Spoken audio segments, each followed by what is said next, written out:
I'm in the business of wanting to resurrect that triumphant beast in you. Welcome to The Boundless Body, the podcast with a somatic doctor interviewing innovative thinkers about their perspectives relating to the arts and sciences of therapy. Discover The Boundless Body. Back to the mystery. David, welcome to The Boundless Body. Thank you, Brian. It's good to be here. Yeah, good to have you here. So I'm going to just read out the introduction, then we'll get started. David Pressault is a Jungian analyst with a strong background in the arts. He developed a relationship to the unconscious through the art form of contemporary dance.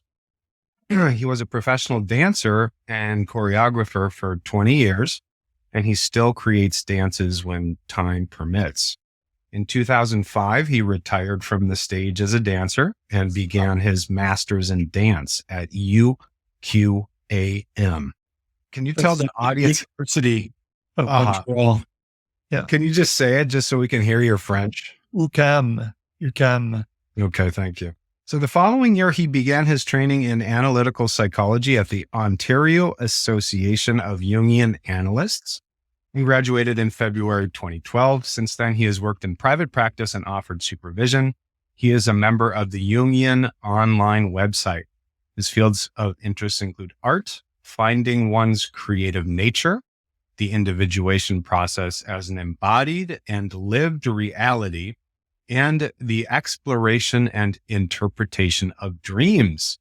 He is a faculty member for the training program of the Ontario Association of Jungian Analysts, as well as the Jung Academy. So welcome, David. Thank you, Brian. Good to be here. Yeah. So you and I have a shared love for dance. That's one of the reasons that I sought you out. Maybe you can talk a little bit about, how the world of dance bridged you into the realm of Jungian psychology. Sure. In my 20s, I had begun training, moved from Montreal to Toronto to do a training program, which was affiliated with the company, the Toronto Dance Theatre, which, back then was quite a big company of contemporary dance, modern dance, actually. And we trained in the technique of Martha Graham. That was quite intensive back then. And already there were, in Martha's work, references to mythology and a kind of bigger scope of how to talk about different human conditions through dance.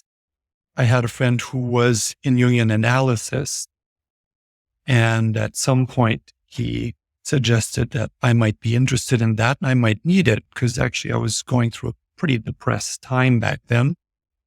And that's really how I first started to be interested in Jung's work, is through analysis. I remember at the beginning said, why don't you just leave the books for a bit and try to do this without learning too much about it, but more experiencing it. But the love for Jung, for me, just continued, from analysis to reading more and more about his way of seeing the psyche, the inner world. And this basically influenced some of my dances, where I did dances with titles like Tantalus, Three Graces, Iphigenia. A lot of mythological references were already quite present in my early work as a choreographer. When I came to about early 30s, I was thinking of, already maybe one day I could, become a Jungian analyst, because I was quite passionate by then. I had dance as a passion and now Jungian analysis. And so, when I came to about 37, 38 years old, I thought, okay, I think my body's hurting enough. I think this has been enough dancing for one person. And we made the transition into training as an analyst. Because, you can't dance professionally. Well, you can try, but it's hard. Beyond 40, it's quite difficult. Yeah. The body is, it's just really, really difficult on the body. So that's really interesting about Martha Graham, and that you had been exploring myth and dance before you got into your Jungian training. And then after that, as you said, you brought in some mythical imagery and some mythical themes into your choreography. I'm wondering if you could share with the audience just an image from one of your choreographed dances that has a mythical theme that was really compelling, like maybe a moment, a snapshot that got the tingles going on your body when you had produced this thing, and then it just became a living expression on the stage, and it just really got you going. It really brought you into that mythical dream-like space that the Jungians like to call the numinous. One of my first solos, Tantalus, I actually came across at a friend's, and this friend was quite art lover, mainly visual arts. And he had this painting of this man hung. And I kind of went, "Oh, what's this figure?" I said, "Oh, it's a painting of a version of Tantalus." And I was like, "Oh, it's striking." And at the same time, I look and I was like, "That sort of resembles me." So, it's kind of like, that's really, and this man said, yeah, actually, you look a little bit like him, in this version of Tantalus. But then what I did is I read the myth. And as I read the myth, I was also starting to make movement for solo. And the movement was quite constricting. I impose very physical limits to my body to come up with solutions physically and images that, in a sense, were kind of a parallel to the myth. And then I decided to call the piece Tantalus. But over the years, even after making Tantalus, I realized that, the myth also talked about something of my own psychology. Something in me was attracted intuitively to a painting, brought me into the studio, then realizing that intuition had a lot more on its path to teach me than I could ever imagine, which is often the case of working with the unconscious. Our initial reaction to things, they're just really subtle, but to pay attention, because often there's more than cause and effect. For individuals or couples interested in therapy or counseling, you can sign up for a free consultation or our newsletter for more information on integrative therapeutic modalities. Tantalus, the popular word, or the word that trickled down from the myth, as it were, would be the word tantalizing. Yes. Right. Which indicates some image of maybe some element of an unreachable desire or something just beyond your grasp or something like that. Can you just remind us about the Tantalus myth? Yes. Well, it's quite gruesome, actually. Tantalus, he's a friend, I believe, of Zeus. And, they kind of have this friendly exchanges. But at some point, out of hubris, I think that Tantalus invites all the gods to a dinner, and then he cuts up his son in pieces, puts it in the dinner, and then sees whether the gods will notice.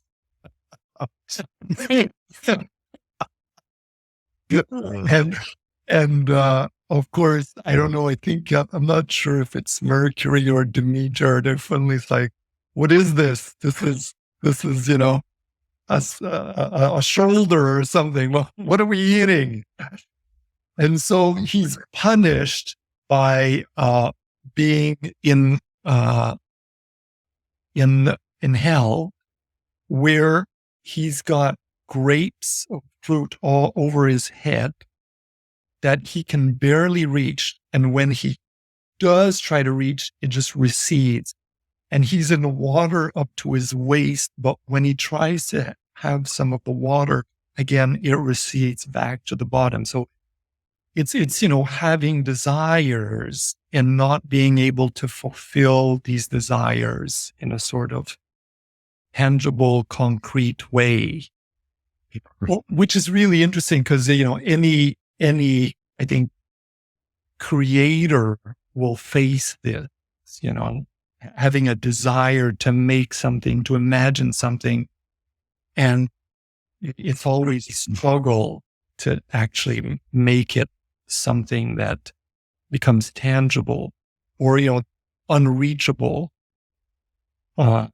Love can be like that, loving someone, but them not loving you back. So, it's a great story. Gosh, the Greeks, the ancient Greeks and their punishment, because it makes me think about Prometheus, this image of, maybe you could tell us a little bit about Prometheus, because there's another gnarly punishment for hubris, essentially, right? And it's like, well, Prometheus steals the fire from the gods, and the fire of the gods is basically, he gives it to humans. The fire of the gods represents or is symbolic of creativity. And so Prometheus is a myth about our creative potential. It's a creation myth. And so when he does do that, and he does steal the fire from the gods, he's punished, and then he's chained to Mount Olympus, or I'm not sure which mountain, and he is, I believe, what is it? An eagle comes every night, or a vulture comes every night and eats his liver. Mm-hmm. But then it grows back. And then the bird comes every night, and to his, torturous suffering, he is dead. And then actually Chiron, further in the myth, comes and has an exchange with him and says, I'm going to die for you, because he's the wounded healer, so you can live, and takes his place in a sense. So I was talking with another David this month. He's a clown teacher trainer, and we were talking about hubris and nemesis being a kind of meta myth, where the Greeks often were talking about this process of inflation, of getting grandiose, of stealing the creativity from the gods. And then you have this ancient goddess called Nemesis, who is very, very old and very, very powerful. And the essential message is, if you're doing this hubris thing, Nemesis is going to come after you. And the interesting direction that the conversation went in is that we started to think about Nemesis as a kind of version of a kind of what is visualized as an evil clown these days.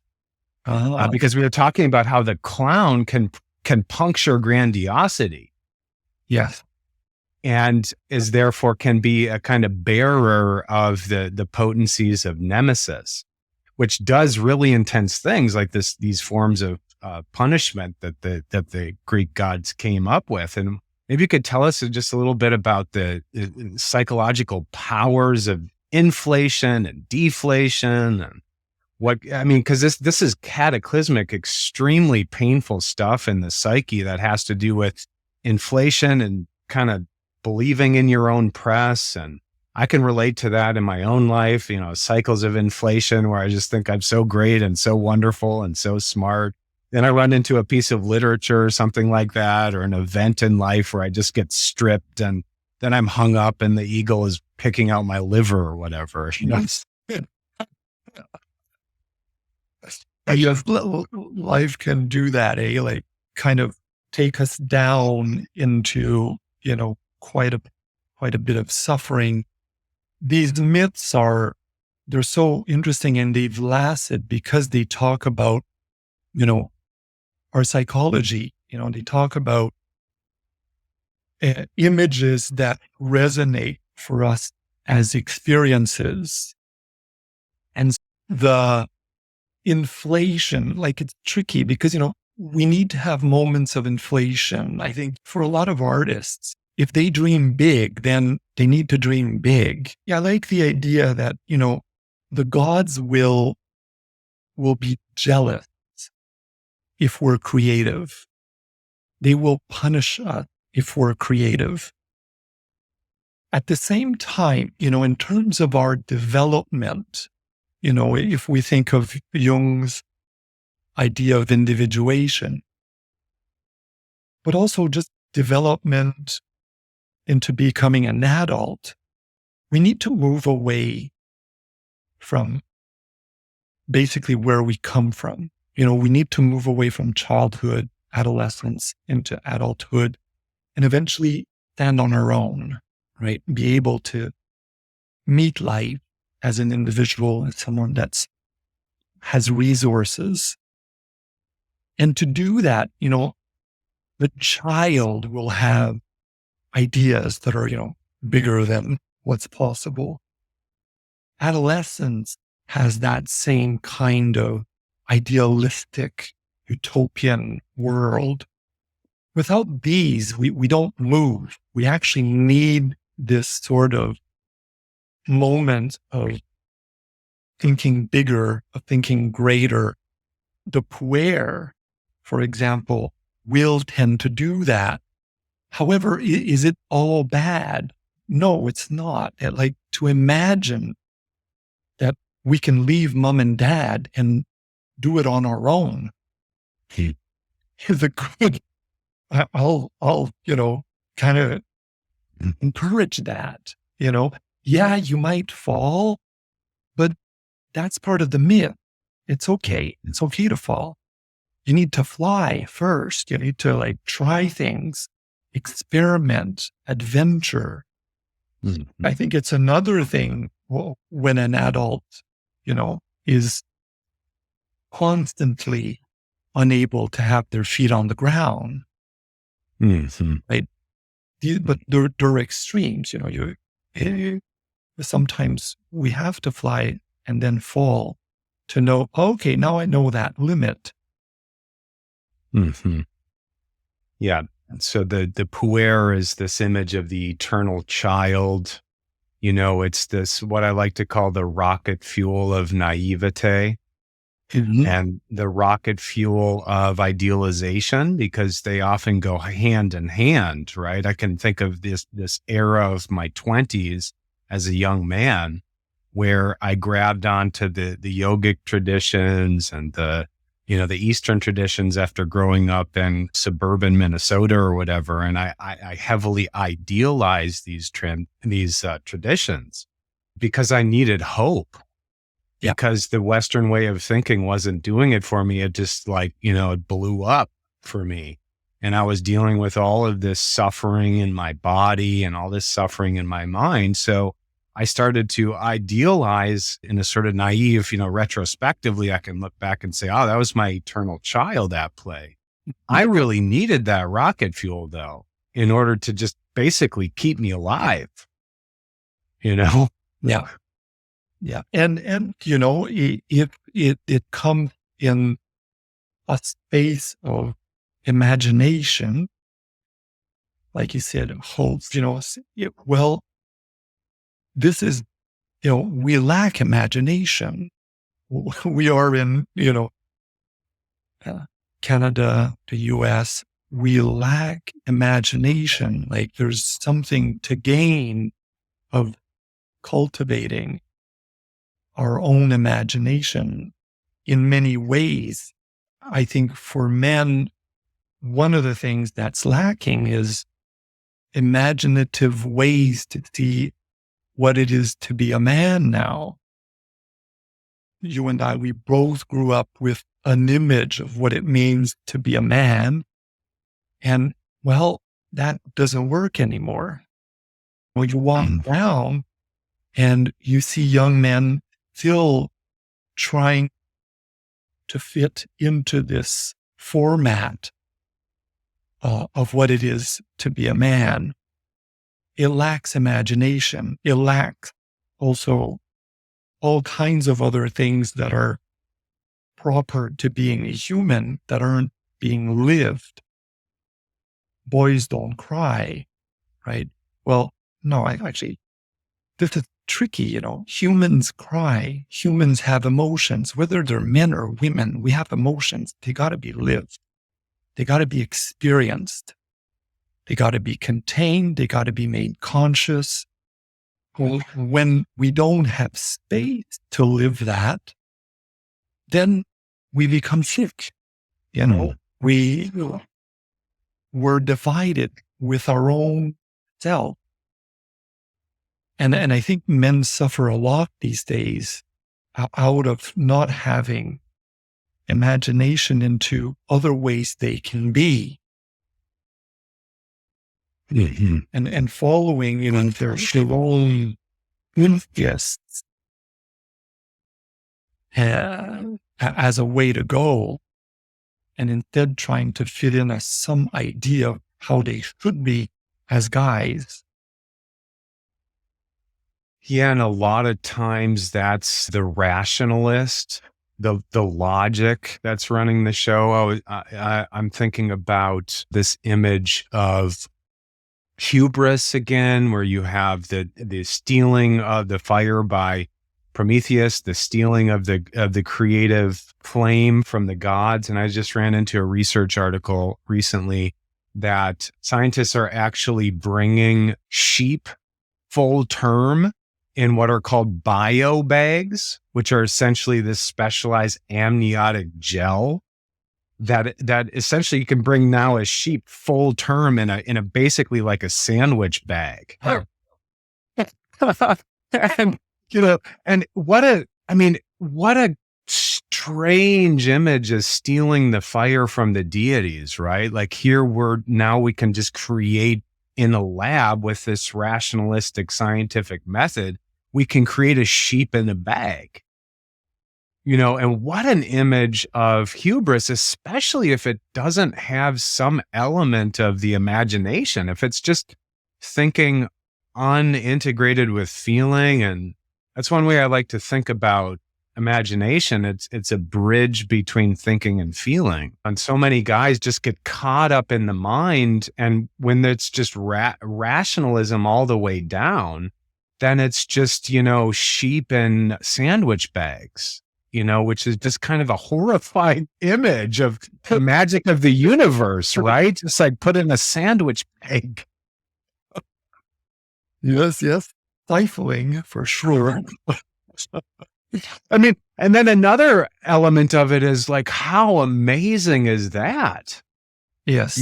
That's the other side of it. It's like, it's horrifying and strange, but also like, it's really stealing that fire. The rational mind can go very, very far, but there's major consequences if there's not some imagination and some love, what's missing in that image of the, there's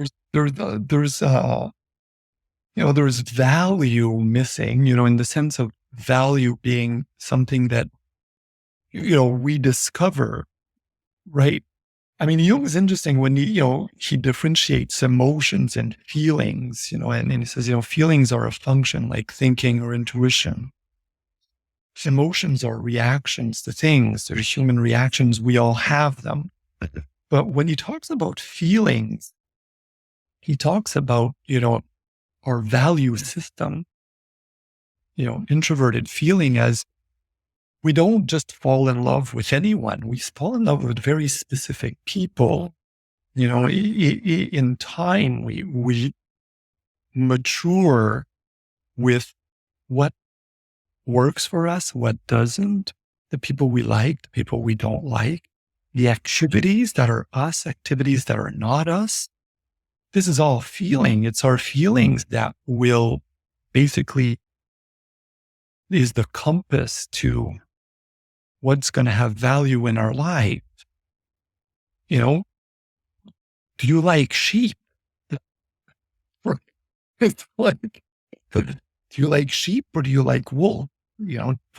what is it that you tend towards? And I think that's along with imagination is a lot that's lacking is the subtlety of feeling. I like to say to people, what you're going to do with yourself is going to hopefully be something that you get energy from. You're going to get energized by doing it, by the activity.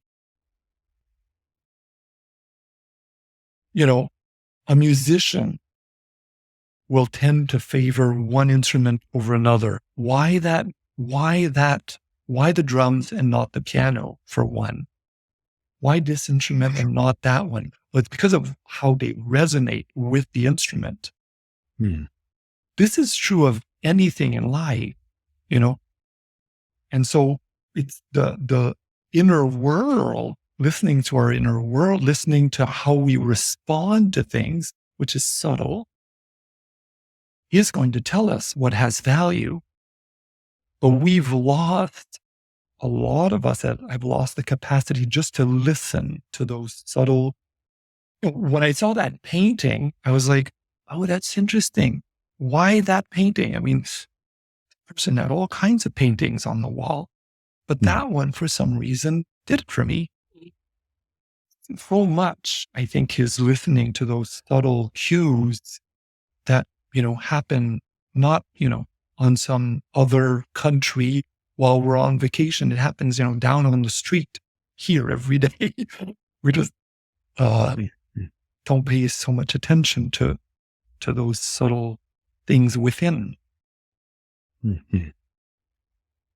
June is Men's Health Month. Before the call, we were talking about discussing men's health issues. And, one of the major issues that shows up for men is this broken bridge between thinking and feeling. Can you tell us a little bit about some of the consequences of a broken bridge, like what you see clinically showing up to your, in your clinic, in your treatment room, the consequences of this broken bridge between thinking and feeling in men? I think first we have to say that, our education system, much of society will favor men to develop their thinking, or at least knowledge. So little invites a man to actually develop and listen to their feelings. And this is a big problem for men, because when they do go there, often they're judged. I think it takes a courageous man to live side by side with feeling. Meaning, I feel strongly about this, and I'm going to stand by that. Even if my guy friends go over there, I'm going to stay here because that's what I resonate with. But first, what are we talking about? What feelings, what are you talking about? And that just tells us how far away we are from cultivating that part of our humanness. When someone comes and they have a background that is quite religious, where there's good and bad, this is good, this is bad. You want to do the good thing, not the bad thing. You're going to hell, you're going to heaven. This kind of thing will do incredible damage to a feeling function of a guy, because they're never encouraged to take a position that's personal to them. They're going to have to do the nice thing, the good thing. Sometimes really what's needed is for us to go, I don't like this. Good. It's good that you don't like it. Don't spend time there. Spend time where there is connection, where there is feeling.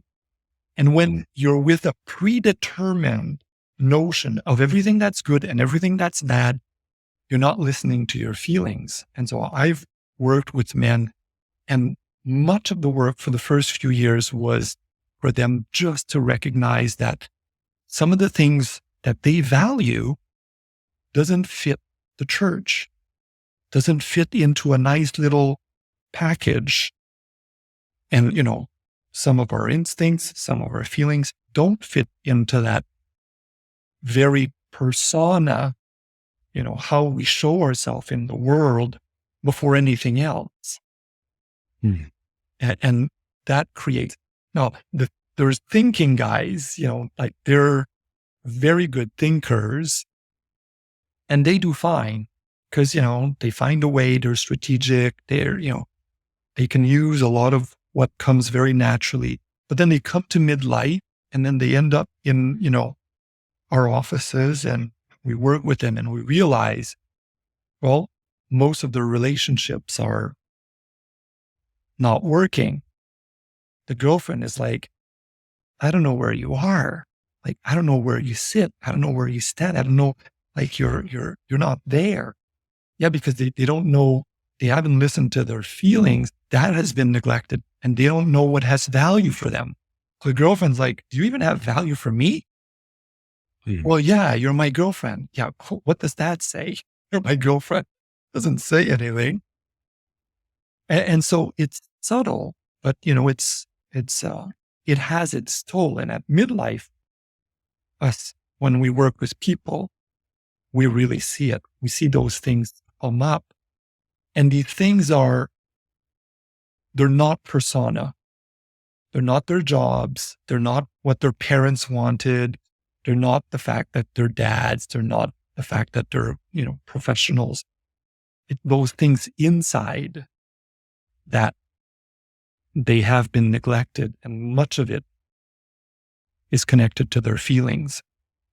The typical guy who's like, yeah, I'm a dad. And then you ask them the question, did you want kids? And they're like, yeah. And I was like, no, did you want kids? And they're like, I don't know. How do you not know? Well, my girlfriend wanted kids. Okay, that's your girlfriend. She wanted kids. Did you want kids? Not a clue. Whether they felt like, yes, this is something I want or not. And so, midlife becomes like, whoa, do I really want to live the life I'm living? And often, they did what mom and dad gave as a prototype. They follow that prototype. I'm thinking about this gory image of Tantalus cutting up his kid as a symbolic image for what a male indoctrinated into the be a man box of culture and civilization has to do. He needs to kind of cut up his inner boy who feels. And one of the things that little boy feels is tenderness and sweetness. And there's this great intensity of emotion that little boy inside is. So I'm thinking about, what do you think about that? The little boy in the porridge or in the soup or whatever being a symbolic representation of the little boy that the guy has got to kind of give up and chop up as he gets into the rationalist mind.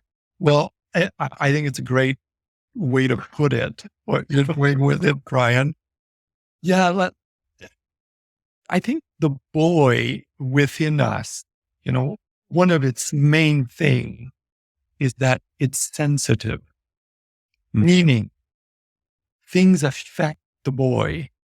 When we're boys and we're young, things affect us. Before, we're like standardized, told how to be and what to say and what to do. Before that, everything affects the boy. And I find that, we live in a very insensitive time. And this is a problem because when we're that insensitive, we're also insensitive to ourselves.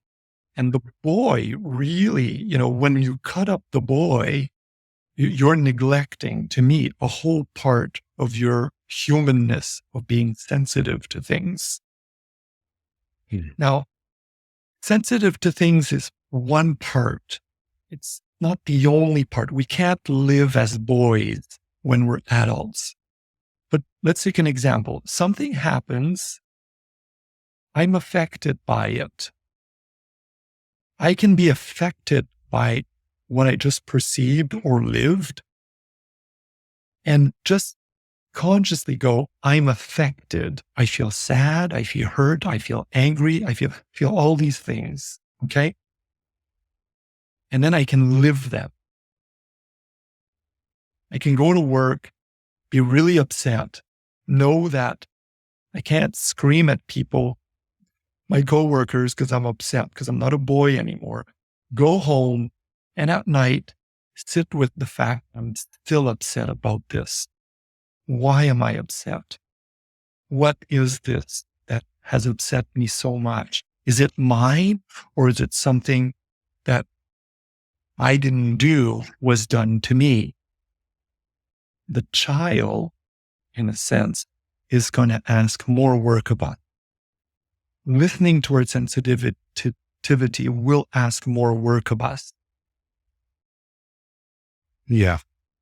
Otherwise, the sensitivity just goes into the unconscious, and we have this weird thing that's being talked about so much, probably over talked about, things like gaslighting, these popular terms that are getting thrown about mansplaining, narcissistic rage. These are the sorts of things that circulate in through the unconscious when that sensitivity gets repressed. Yeah. Because if my identity is connected with, I'm an image of a strong man, a logical man. I'm logical. I'm strong. I'm not, I'm not an emotional guy or anything like that. That sensitivity will get pushed into the subconscious and cause trouble. Yeah. We're disconnected when we do that. Mm-hmm.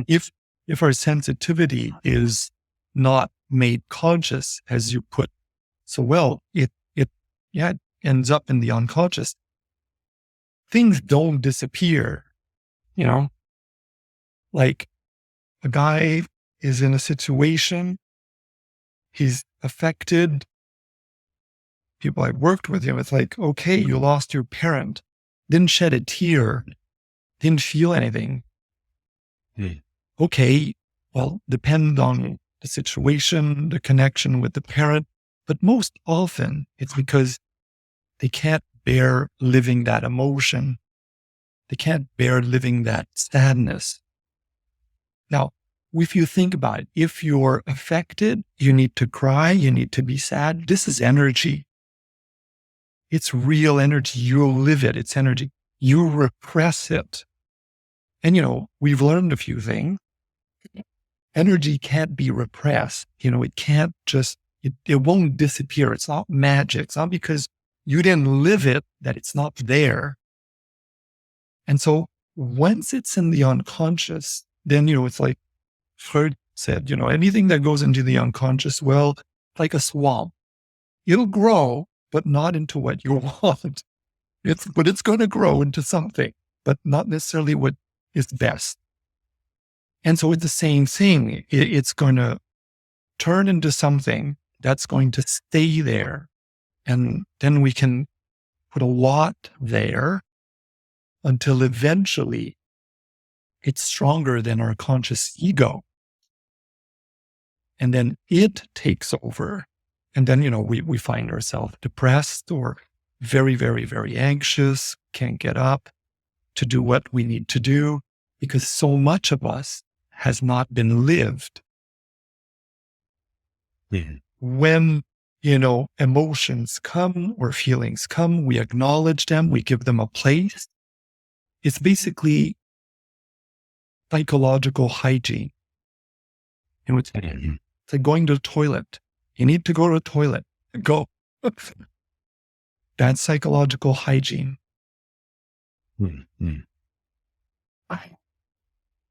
One of the strategies that shows up a lot I think, as a result of putting this little boy, this sensitivity into the unconscious, is the stonewalling and avoidance, putting up walls, giving the silent treatment. So, because if I do that, if there's an argument and I put up a stone wall and I avoid and I do the silent treatment, then I don't have to bring my sensitivities into relationship, do I? That's why this is so effective and used. Like in very small interactions, so much goes on, and we're not well versed, or we don't have the tools to unpack things. This is why, an analysis, someone comes and goes, oh yeah, this thing happened this week and blah, blah, blah. And, they go into the story and, we kind of go, okay, but wait a minute here. What happened there? Oh, how did you feel when this person said that? And then you tease it out, and then it's made conscious.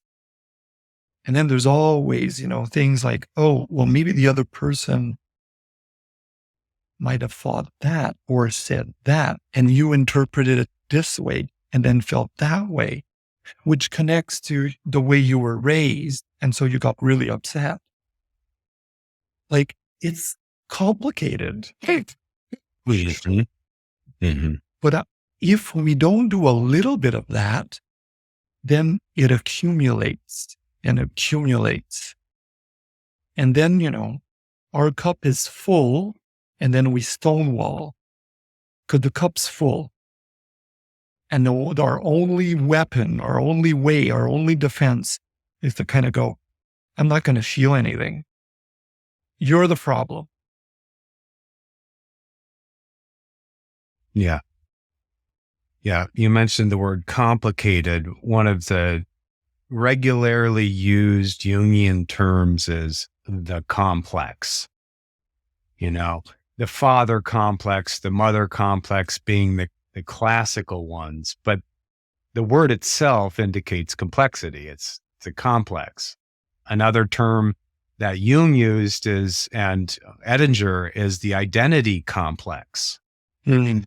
These are two big complex topics, the identity complex. And then, because I want to ask about and talk about the identity complex, I also want to talk about what complexes you see the most in clinical practice with men.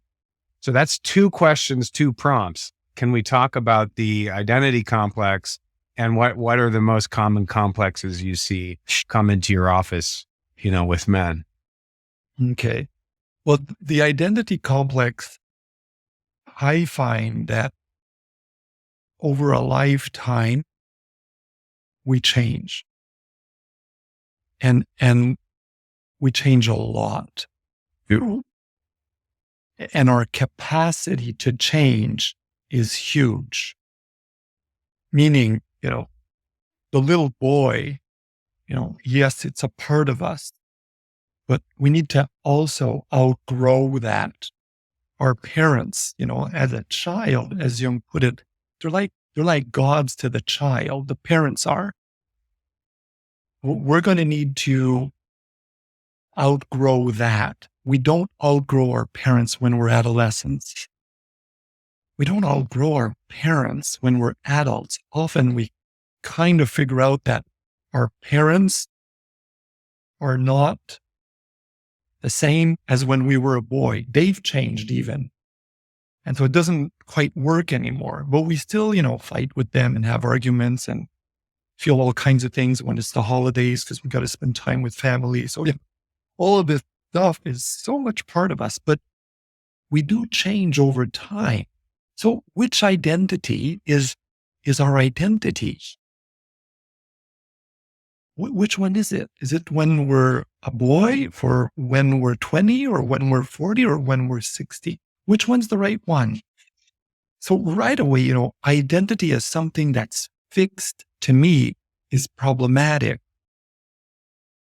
It's very slippery territory to sort of camp there and say, this is me. yes, there are things in us that need more attention, let's say. We've got energy for certain things and less, but even that changes. I don't have the energy for dance that I used to have when I was 20. I'm not talking about physical energy. I'm talking about, the passion is just not the same. Was that a better one than the one today? Good question. And so, all our talk about identity in today's world, I think it's way too concretized. The way we look at this is much too concretized. That, again, there's a lack of imagination.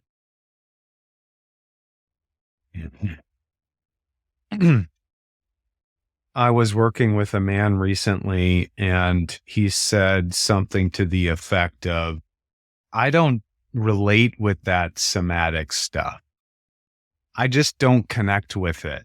And it was as if his identity complex or his identity formation had just eschewed. How do you say that? Eschewed?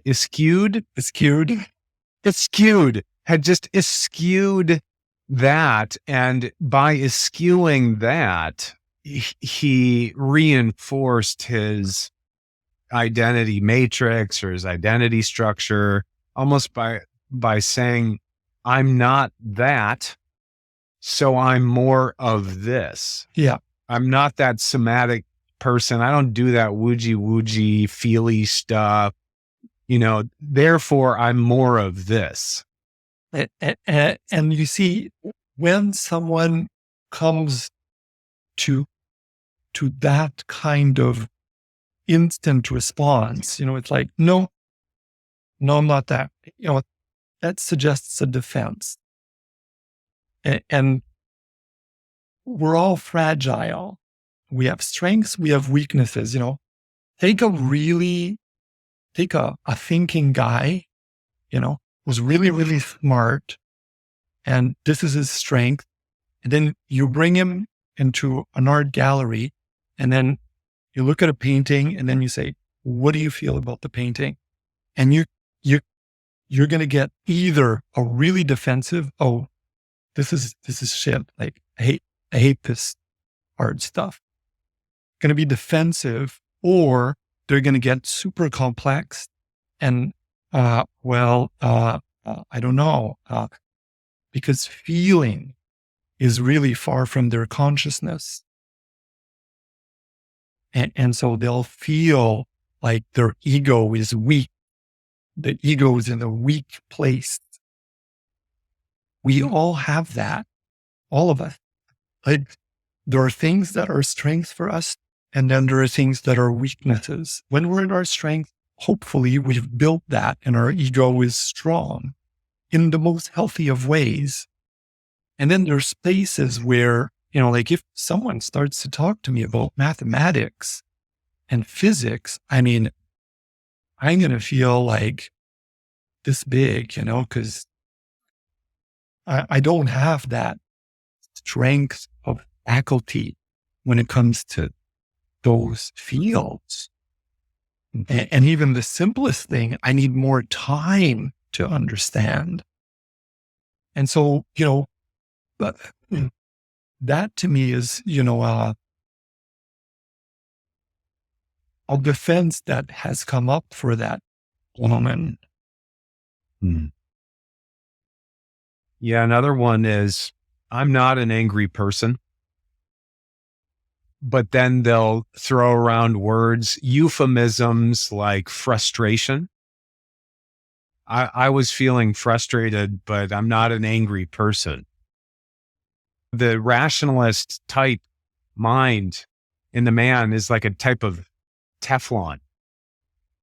Yeah. He's saying, I'm frustrated, but really the affect, the feeling is I'm angry, but the identity complex, the identity is saying, I'm not an angry person. So it's a clever little Teflon trick to keep on sliding it into the unconscious. Yeah. And it's, effective. Well, I'm sure you've done that before. You ask a question, you go, well, you seem to be affected by this. Like this situation affected you. Yeah, it was frustrating. I was okay. How frustrating? Well, like a little bit or on a scale of 10. Well, it was 6. And then I go, well, maybe not, maybe 8. And it's, oh, well, you were angry. No, not angry, frustrated. All right. It's like, okay, we're not going to go there, but obviously you're pissed off, like obviously, but you can't, but then, then you look back and then you see the reason why, dad had an anger issue. Mom was angry all the time. It's like, okay, that emotion is bad and I'm not going to live it. And I don't want to be associated to that. And so that's in the shadow. You can't live that. But I mean, this is, very effective, the Teflon solutions. Yeah. So I think this is connecting with that prompt before about what are some common complexes that show up in men. So they're, the general categories are often father complex, mother complex. There's much more than that. But I mean, we could even say that there's an anger complex, a sadness complex. I think grief is a really taboo emotion for men. So I have a complex about grief or sadness. Maybe you could take us further into what are some of the complexes because there's this Jungian idea that at the core of every complex is an archetype. There's an archetype. Yeah. So those two are related in that way. Yes. And, if you go like the way I tend to see this, because, we're talking about energies of life. We can't look at this in a microscope and go, there it is. But, you see it in any human, these archetypes are, if you take anger, well, who's the angry god in Greek mythology, for example? And well, you'll come to Ares, for example. He's one of the angry gods. He's the god of war. And you can kind of look at this and go, well, that's terrible. We should just, evacuate that because that's war and it's terrible. But that's not how it works. If you want to come to your anger complex, you're going to have to live your anger. You're going to have to know it. You have to know it well so that you have a notion of how it works. How does it pull me in and I'm fighting with my partner or, my parents, and then I'm just on a loop? Meaning like, a complex will basically take the best part of us, get it out of the picture and do its thing. I like to see it like a roller coaster. You go on a roller coaster and you go up and down and up and down. These are all the emotions that a complex will make you live. And then you come back to square one. You come back to where you started. You haven't gotten anywhere. And that's what complexes do. Like they don't get us anywhere, but they make us live and repeat some event or some part of our upbringing or thing we've lived that is becoming a fragmented aspect of the psyche. And the work is to reconnect it consciously. And when we talk, let's say, of father complex, well, we're actually talking also about God, to kind of go, oh, it's my father. Well, it's way more than your father. Your father complex is power. It's authority. It's all kinds of things. It's many, many. Father's huge. It's God the Father, right? And so it's a whole part of our psyche that we tend to get caught by, and we don't actually go there. We don't experience willingly, consciously what's there. But an inferiority complex is interesting because, in many men, they want to show that they're powerful, or they want to show that they're smart. And eventually you see that this is a compensation, or they want to be successful and be seen by everyone because they weren't seen growing up. And really where they need to go is the pain of not being seen. First, they need to go there, acknowledge that. Because whether they're in the success place or in the complex, that's the inferiority, they're not living their lives. They're caught in a circle that goes, success, I'm great, I'm wonderful, to I'm nothing. I made all of this and it means nothing, back to success. It goes up and down, but they're actually not very present to their lives. And, you see this in people where they go, okay, well, when I get this, that'll be it. I'll be good then. And they do. And then they go, doesn't mean anything to me now. And then they just go to another thing. Yeah, one of the popular terms that's getting thrown about is imposter syndrome, which really is just a repackaging of this thing that's been talked about for quite some time, the inferiority complex. Yeah. And one of the things that Alfred Adler said about the inferiority complex is that inside an inferiority complex is a superiority complex. That's right. That's strange. Well, no, it's a compensation for the other, right? Oh, we see this all the time, it's like from fear of feeling the inferiority. Okay. Now let's take,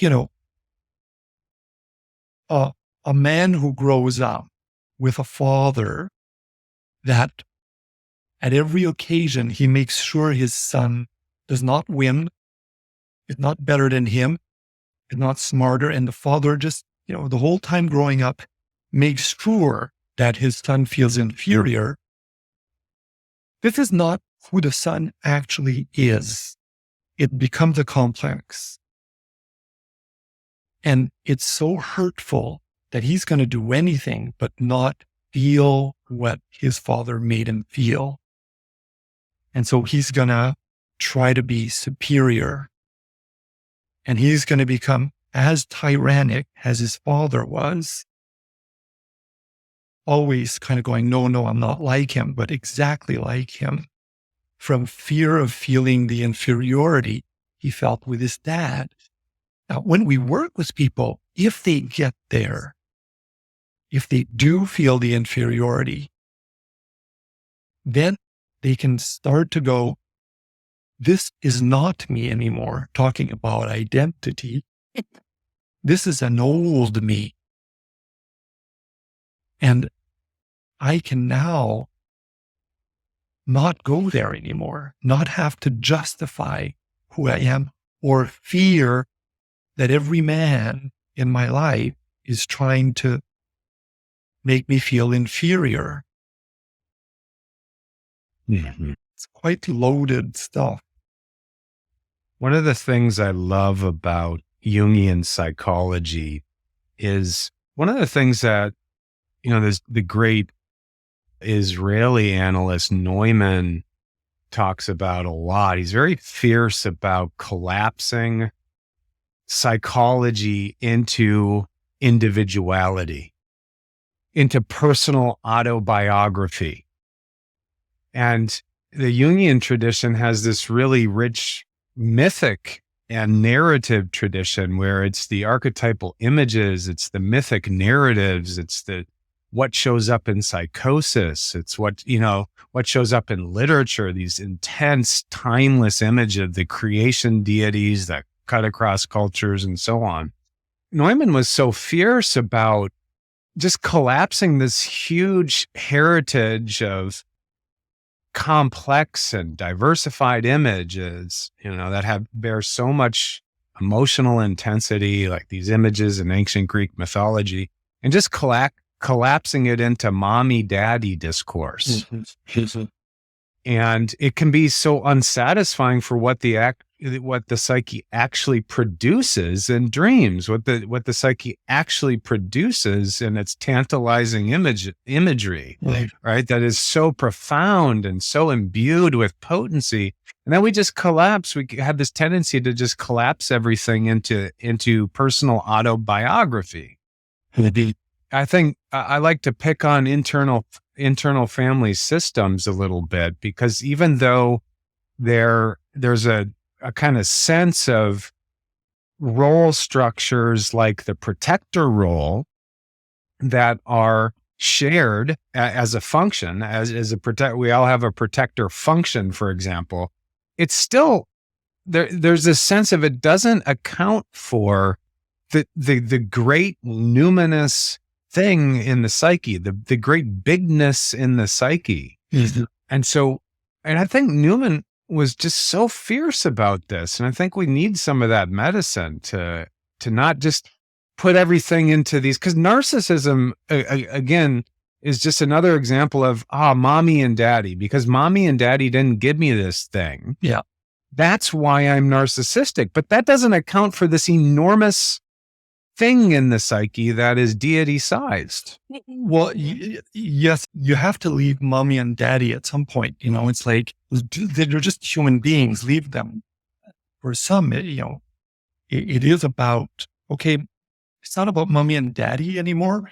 It's about you and your life, and mommy and daddy now live in you. Okay, so stop, calling them, for one, but also, as Jung pointed out, we have somewhere to go.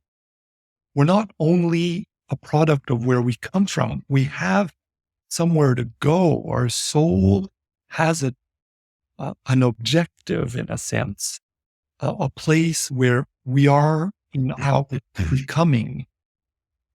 And that, to me, is, in psychology, too often neglected. Some people, it's out of developing their strengths, their talents, their resources as human beings, their internal wisdom, listening to that stuff that they develop. And as they develop into something of themselves, often the stuff from mommy and daddy are not so problematic anymore. They lose their intensity.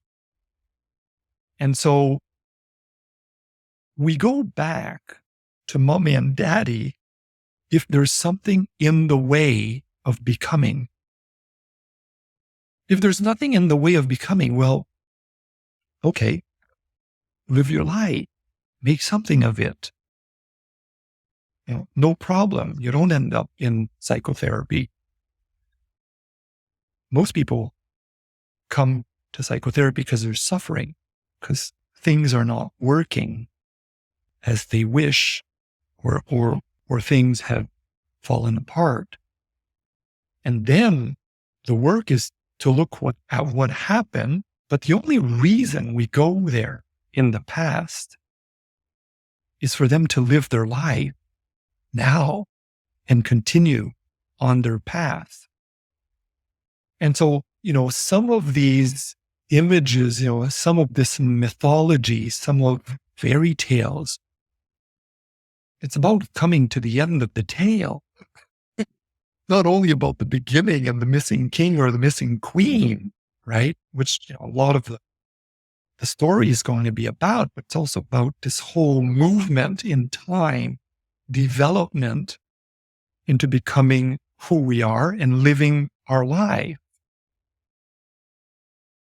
And so, dreams are especially interesting that way because, it transcends sometimes, past and present. It's future. It's as much the things that we didn't see, we can't see, or the things coming, the things that are us that we still haven't developed, that are there waiting and are like babies in a dream, the potential development that's just waiting there for us to live.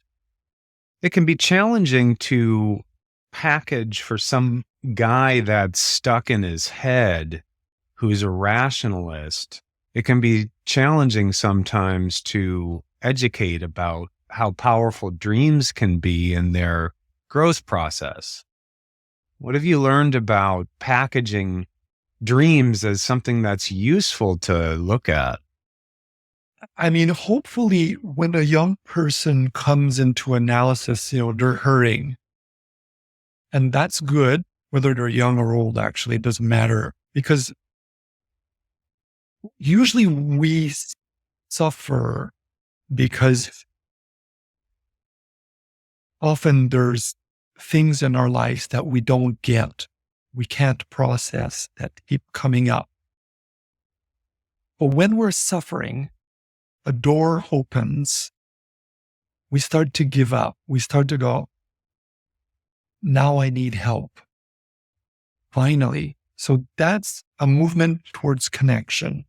I need help now. I'm going to go see a psychotherapist. Already there's a possibility of being open. Unlike the chap who's like, no, I don't believe in this stuff. I don't want to go there. Okay, got a long way to go here. But when they come with that opening, I'll go, well, if you dream, bring a dream. And they're like, just write it down.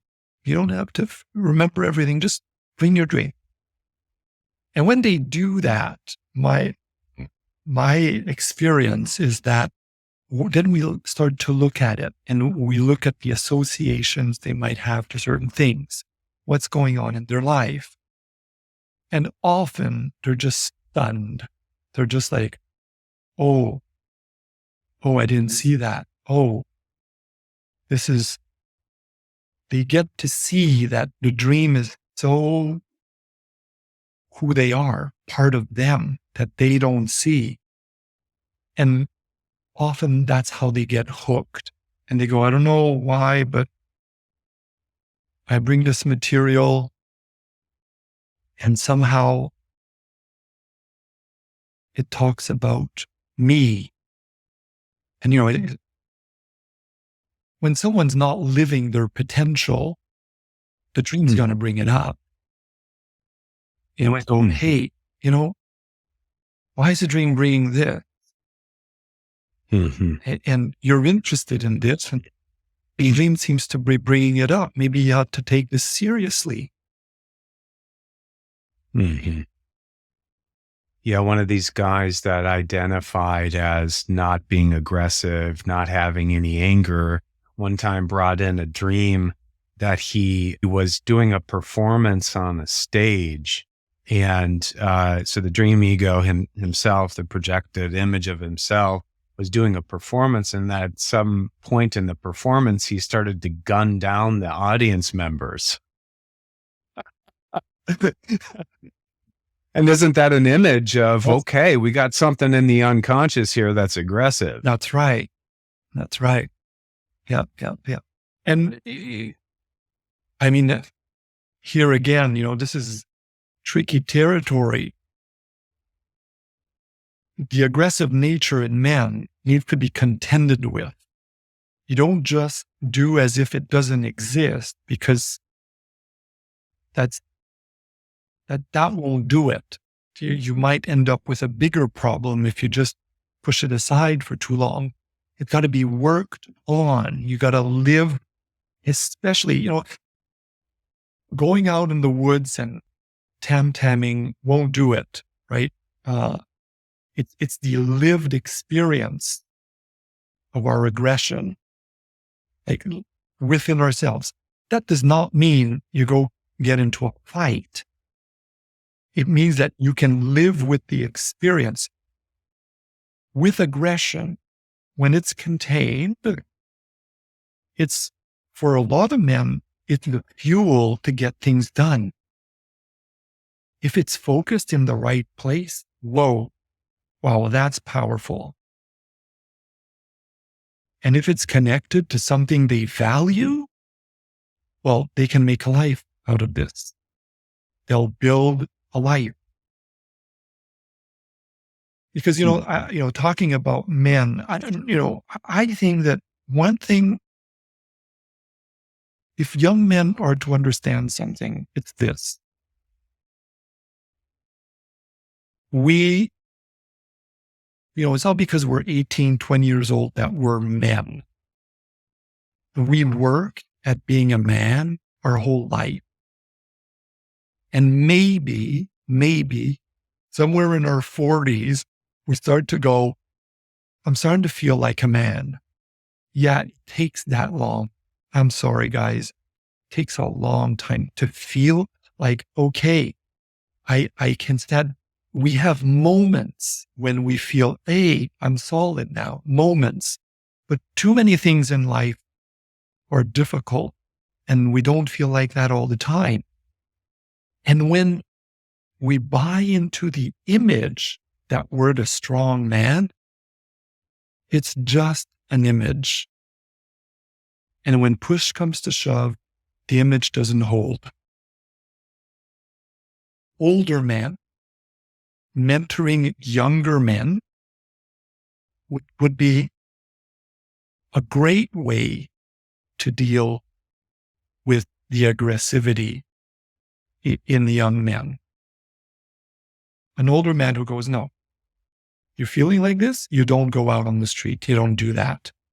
Stay inside, live with that aggression, do something with it at home. Otherwise, if you go out, go for a run and no interaction. Like if you're going to be violent, that's not the issue. That won't do it. Do you need to live your aggression? Yes. You need to make space for it. You need to funnel it. You need to put it into action.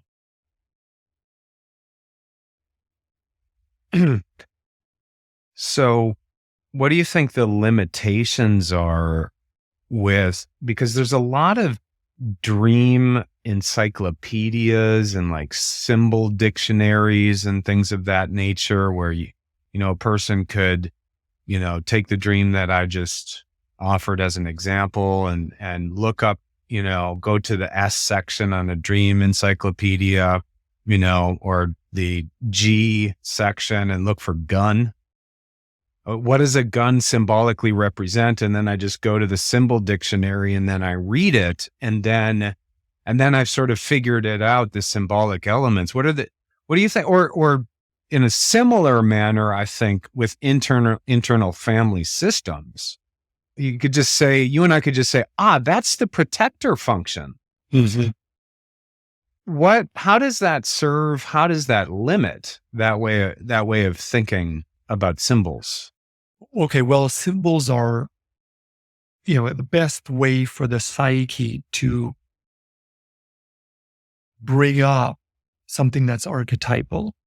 Okay, and things that are archetypal, we live these things. We live them. We don't just understand them, we live them.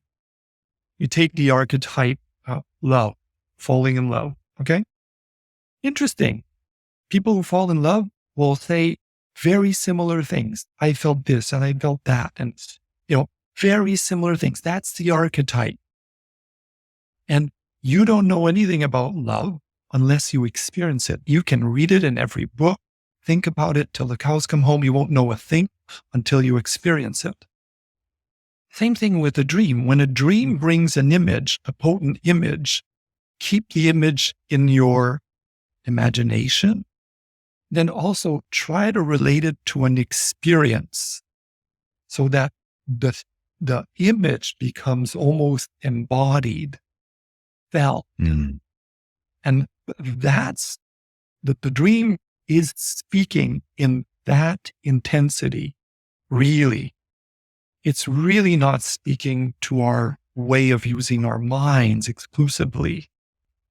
We don't get a dream out of our mind. When a dream really affects us, we are affected. We go, whoa, I feel this. I didn't get that. I didn't see that. Wow, that makes sense. Aha, now I get it. There's an emotion that comes with consciousness really getting something out of the dream. And then there's dreams that are so profound that they stay with us for long time, because it's layers and layers and layers of experiences that it's actually being portrayed. But you take the guy of your dream and you could say, if this guy goes on stage, if he's given so much attention, you could also say, well, he's so afraid of getting that attention that he's going to turn aggressive. Mm. But he needs to feel the fear of being on stage. If you go, so what would it be like to go on stage? And you go, that would be like, awful. That would be so scary. And it's like, okay, feel that. That would be scary. And so not have to take out the gun. Because first, there might be anger, there might be defensiveness, but it's really because she might be afraid just to be seen. Mm-hmm. Yeah. So there's these big life-shaping dreams. There's these big life-shaping archetypal imagery. And you had mentioned Tantalus as being, there was an encounter there. There was something that took you into the unconscious. It took you into your creativity, and it shaped your life. This is a big kind of waking dream, this image, this art image. And maybe there's a way that you could speak about it being a bridge for you between thinking and feeling. Like, it's an image of creativity, right? This image of desire for something that's just beyond your reach, right? It really took you somewhere. Mm-hmm. Mm-hmm. Yeah. Well, I think for me, the bridge, feeling, thinking, intuition's good, imagination's a good place for me to go. I go there easily. It's not difficult. As a dancer, my dancing got better when I realized that I could use my imagination. I didn't only have to be in my body. When someone said, okay, David, you feel a line that goes from your tailbone all the way through your head up to the sky and sinks all the way down like a tree's roots. And then it was like, oh, I imagine, now I feel it. And now my body was engaged, right? So it depends how one functions. With the Tantalus myth, what I realize is that, the tantalizing aspect of having an idea, the possibility of an idea that can bear fruit. And some of my own stuff would be like the punishment. You've been bad. You've been bad, and so you won't get the nourishment.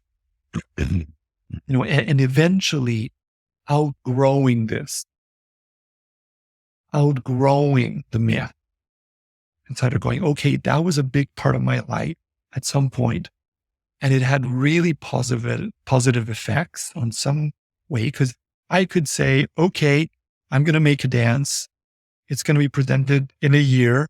And then I'd work my ass off for a year to make everything happen, which is a lot if you're a choreographer, and basically not feed myself correctly, do all kinds of things that I could neglect in favor of the image, of the tantalizing aspect of the vision. when we're attracted to a myth, I would say to someone, explore it, go read it, see how and why this speaks to you. And is it something that is actually true about yourself?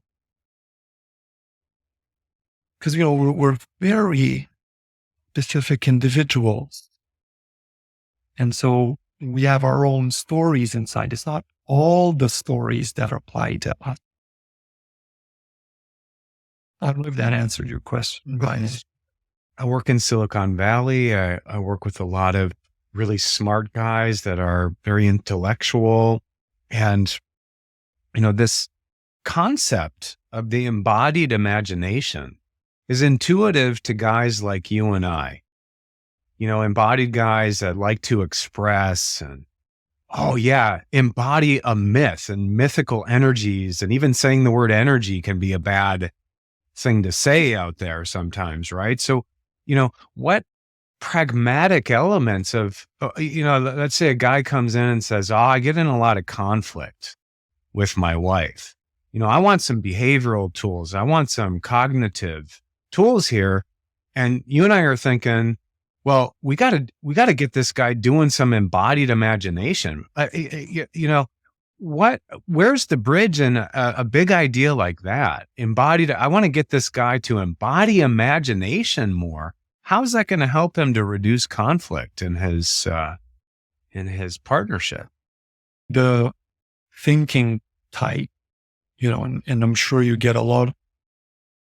You can go either way, right? If they can go into the imagination, then maybe from the imagination, they might feel things, but they won't from the thinking place. That's too far. That's too big of a gap. The other thing is, okay, so I'm going to give you an example here. So the guy comes and he's like, I'm always in conflict with my wife. Okay. And then he's going to go, for example, she criticizes me about doing this. And then I get mad, or she gets mad. Let's say that she gets mad. And then he gets mad. And then all of this happens. Now it starts from her saying something that he finds critical. And I'm like, okay, let's slow it down. How do you feel it in your body when she says, you never do this? Why don't you ever do that? Or you did this like this and not like that. What does it feel like in your body? And some guys will go, oh yeah, I feel it in my stomach. Oh yeah, I feel something in my stomach. Or they won't feel anything. And you go, okay, next time you get into this fight, just ask yourself for 1 second, where do I feel it in my body? And then from that place in the body, then you go, okay, so you felt it in your stomach. What else do you feel there in your stomach? Can you go back to that feeling in your stomach? And then they'll go, I don't feel anything, but I have an image. What's the image? Oh, when my mom used to talk to me a certain way, whatever. And then you're going back to the core of the image. He's not fighting his wife. He's fighting his mom. He's fighting her because he's not feeling all kinds of things that really take you back to an initial complex, for example. Access to the imagination sometimes comes by different, inviting them in their bodies sometimes is a big step. Sometimes it's like, okay, so you can't access your feelings, but through your body, you can, right? You're like, oh, I feel it in my chest up here, not down there, up here. And then you're like, okay, what do you feel? Oh, and it'll go, I feel sad. Oh, okay. I feel in my throat. Oh, okay. Oh, what about your throat?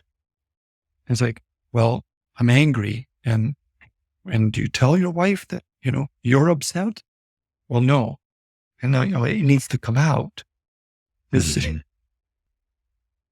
So that's, it's ways to help, the really thinking guy into other spheres of his humanness. to access other parts of him. Yeah, because when we're embroiled in conflict, it's common that creativity starts to tank. Access to creativity, being able to creatively articulate, being able to feel the feelings and find a way to bridge those feelings into a creative enunciation. Creativity often tanks. Yeah. So this could be part of the sales pitch for, hey, embodying, connecting with your imagination, your feelings. Wouldn't it be nice to be a bit more creative during conflict? Well, I think that would mean, not getting caught in our own stuff. But as soon as we get caught in our own stuff, it's like, imagine, the best part of you is suddenly pushed aside, out the door, and you're caught with whatever that is, that's your stuff. And in that, well, it's going to be very difficult to kind of go, okay, I'm triggered right now, and I'm going to stay with that, and I'm going to try to have a dialogue with my partner or my wife or boyfriend. And it's kind of like, okay, if you're able to do that, that's great. You're on your way. Well, in the conflict, we lose consciousness when we're there. Mm-hmm. And we don't realize, but we're actually quite unconscious in that space. So as we orient to completion here, I'd like to zoom out about masculinity in general. And masculinity in a way is under fire. There's this continuum, fragmenting continuum where we have, this image of dominant masculinity and folks trying to kind of like galvanize around, hey, let's bring back the dominant masculine. And then the other side is, what we could call maybe neutering masculinity. Mm-hmm. Hey, let's just lop it off. Just try to be really nice or something, a kind of moral elitism on that side. What are some images that could guide the modern man? I mean, there's so much complexity, David. Mm-hmm. Well, I mean, I think that neither of those two is solving the problem. If we look, women were, for, not that long ago, not allowed to vote. They were, wives or mothers or both, and that was it. And if you didn't fit into that, well, good luck, because everyone's going to give you a hard time. However, what we saw happen in the last 100 years, especially in the 50s, that all these women, not all of them, but many of them were depressed because it wasn't enough of them being expressed. And it was way too narrow of expressing the complexity of what it means to be a woman, for example. Women are doing it. They're doing it. They're getting out there. Society's changing. Their bodies is their own. They're financially independent. I mean, women are, in many places, much more financially stable and going to more stability than the majority of men. Women are doing better in school, getting more degrees. It's changing. They're doing what they needed to do, which is to get out there and have part of their masculinity be active. Take themselves out there, not live only inside, live out also in many different ways. That's not going to work for us, men. Going out as we've done in the past, that doesn't work because it's our interiority that's been neglected. Now, within our interiority, there's all kinds of things. Our aggressivity is not going to disappear. We need it. So do women. And, some women are more aggressive than men now, and they're, more able to be aggressive without cutting off their sensitivity. Okay. Because that's another problem. And that's a woman's problem. But we're seeing, okay, they're getting better at this. Yeah, because they're working at it. And us guys, we're lost because we don't even know where to start with interiority. Like questions like, I mean, I was in Europe at the beginning of the year. I was stunned to see, because I watch people a lot when I walk around or I'm at a cafe and watch people. And I saw men talk to their girlfriends. And they talk and talk and talk and talk. And you see the girl is there and she's listening and she's, yeah. And I kept seeing this, all ages, older men, younger men, they talk to their girlfriend, to their wife. Don't women have anything to say? Of course they do. But men can't stay with themselves. So many of them are uncomfortable just listening, just being present. It's enough. Just to be present sometimes is more than enough. And, I'd give a dating advice to a lot of guys, young guys. It's like, shut up. Listen. Ask questions. Feel something. See if you feel something. Because if you don't feel anything, then just say, hey, it was nice to meet you, but I'm not feeling anything. So maybe, good luck. Mm-hmm. But the guys don't even know what they feel because they talk the whole time through. A friend lately, she said to me, the guy was attractive. It was interesting. But I didn't say a word. An hour and a half. He just talked the whole time. And she said, he was obviously into me, but it was shameful to see this poor man so uncomfortable and having to talk for an hour and a half. Wow. Externalizing. Yep. Yeah. Got to reverse the plumbing. Well said.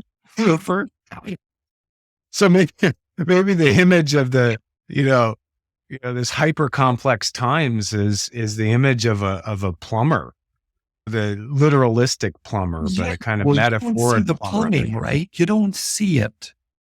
What you have to work on, it's like, yes, it is plumbing. It's like, it's a really interesting way to put it, Brian.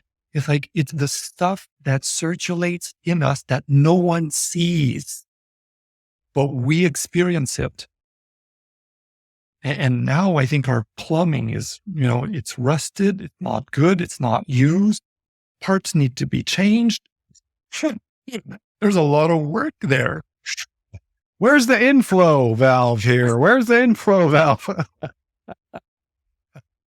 It's all rusted and mucked up. It's got a big hairball. Yeah, that's right.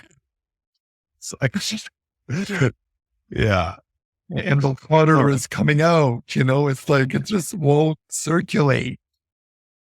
This is the thing is, it's things like our dreams, our fantasies, our feelings, what our body is saying, so many guys, their body's aching and they still try to be the strong man. Yeah. Yeah. And then back to the beginning of the discussion, that ends up that externalizing flow ends up arrogating, making the man this hubris, this inflated image, this grandiose image of togetherness and, rationalism and stuff like that. And it's a false image. Yes. And I think a lot of women, they'd rather be alone than be with that. Yeah. And so it's a sad state of affairs because, women are they'll go like, oh, here's this guy, he's like this and, he's got, martial arts expert, all of this, but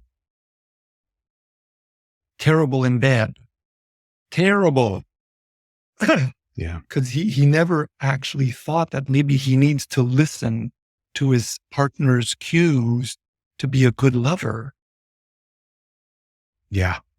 Yeah, they're at dinner and the man's externalizing and mansplaining, and the woman is eating her soup going,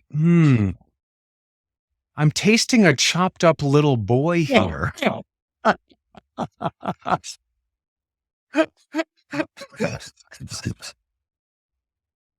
Interesting. Yuck, I don't want to eat soup with this guy. Forget about it. I'd rather be alone. That's right. Yeah. Yeah. Very interesting talk. Well, what's up? Yeah, David, it's been a real pleasure talking with you. And is there anything that you want to plug to the audience about your work and what you're up to in the world out there, your teachings, the work that you're doing with Jungian Art Academy? Well, I mean, there's my website. The things that I do, I post over there. David Pressault, Reconnecting. There's a few videos that are accessible at Jung Academy, so they can purchase that if they're interested. I think there's one on dreams.